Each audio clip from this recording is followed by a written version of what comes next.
আপনাদের মাঝে ফ্যাসিড বিউটি ক্রিমটি নিয়ে আলোচনা করা হবে। তো এখন চলুন যে এই ফ্যাসিড বিউটি ক্রিমটি আসলে কি রোগের জন্য কাজ করে, আর এটি আপনারা কিভাবে ব্যবহার করবেন, কত বছরের নিচে এই ওষুধটি বা এই ক্রিমটি ব্যবহার করা উচিত নয়। তো এই ফ্যাসিড বিউটি ক্রিমের উপাদানের মধ্যে রয়েছে ফসিটিক অ্যাসিড প্লাস ভিটামিটাসন। এই দুইটি উপাদানের সমন্বয়ে এই ফ্যাসিড বিউটি ক্রিমটি তৈরি করা হয়েছে। বাংলাদেশের ঔষধ কোম্পানি এসকেএফ ফার্মাসিউটিক্যালস লিমিটেড এই ফ্যাসিড বিউটি ক্রিমটি সরবরাহ করে। তো চলুন এই ফ্যাসিড বিউটি ক্রিমের কার্যকারিতাগুলো জেনে নেওয়া যাক। তো আপনারা যারা দীর্ঘদিন ধরে ডার্মাটাইটিস, সোরিয়াসিস এমন রোগে ভুগছেন, দাঁত রোগে ভুগছেন, রোদে পড়া এবং রোদে ঝলসে যাওয়া ত্বকে এমন সমস্যা বা ছত্রাকজনিত সংক্রমণে ভুগছেন, তো আপনাদের জন্য এই ক্রিমটি খুবই ভালো কাজ করবে।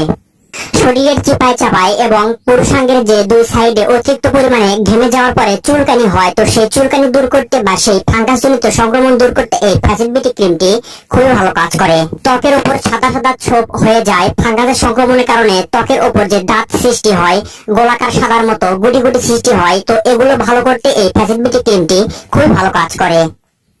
তো আপনারা যারা দীর্ঘদিন ধরে দাঁত রোগে ভুগছেন, অতিরিক্ত পরিমাণে একজিমা হয়েছে, পুরো শরীরে অতিরিক্ত পরিমাণে চুলকানিতে ভরে যাচ্ছে, শরীরের চিপায় চাপায় ঘেমে যাওয়ার ফলে যে সকল সংক্রমণগুলো হচ্ছে বা যেসব স্থানে অতিরিক্ত পরিমাণ ঘেমে যায়, তো সেই সব স্থানে যদি ছত্রাকের সংক্রমণ হয়, তো আপনারা যদি এই ক্রিমটি ব্যবহার করেন তাহলে